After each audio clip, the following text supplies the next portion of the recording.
नवीन generation Bluetooth भेट देते.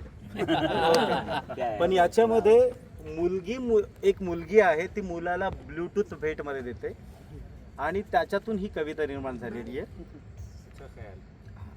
की वाढदिवसाला माझ्या तिने एक ब्लूटूथ आणला. वाढदिवसाला माझ्या तिने एक ब्लूटूथ आणला आणि लगेचच तिने त्याला तिच्या हृदयाशी पेअर करून टाकला. वाढदिवसाला तिने माझ्या एक ब्लूटूथ आणला आणि लगेचच तिने त्याला तिच्या हृदयाशी पेअर करून टाकला.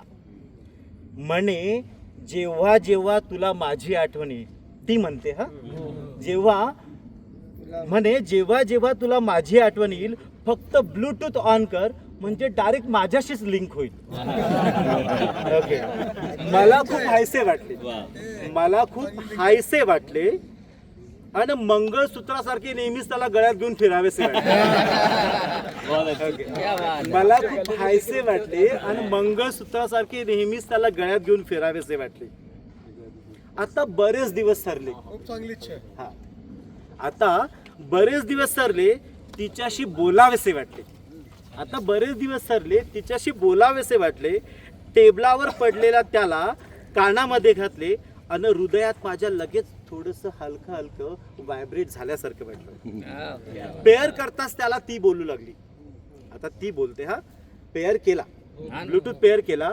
पेअर करताच त्याला ती बोलू लागली, the number you are calling is busy on another call.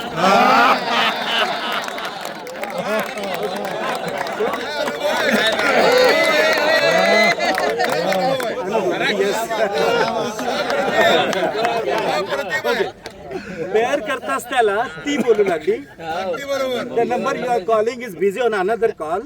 आणि मला मात्र प्रश्न पडला, तिच्या आवाजात एवढी मधुरता कुठून आली? कारण तिचा आवाज तर एवढा कधी मधुर नव्हता.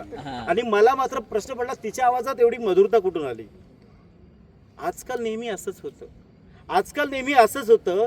The number you are calling is busy येतं आणि थोड्या वेळाने लगेच स्विच ऑफ सांगतं. आजकाल नेहमी असंच होत असतं. The number you are calling is busy येत असतं आणि थोड्या वेळाने स्विच ऑफ सांगतं. विचार करून मी एकच निष्कर्ष काढला. आता एकच निष्कर्ष काढला आणि तिने भेट दिलेला ब्लूटूथ माझ्यासारखाच तिला जुना वाटू लागला. The bluetooth is unable to connect. बऱ्याच वेळा असं होतं. The bluetooth is unable to connect, battery is about to die. The bluetooth is unable to connect, battery is about to die. खरखर आवाज. अशा अनेक प्रॉब्लेममुळे हे दिसत नाहीये. ओके. अशा अनेक प्रॉब्लेम्समुळे एक निर्णय घेतला आणि तिने भेट दिलेल्या त्या सुंदर, प्रेमळ, महागड्या ब्लूटूथला कायमचाच अनपेअर करून टाकला.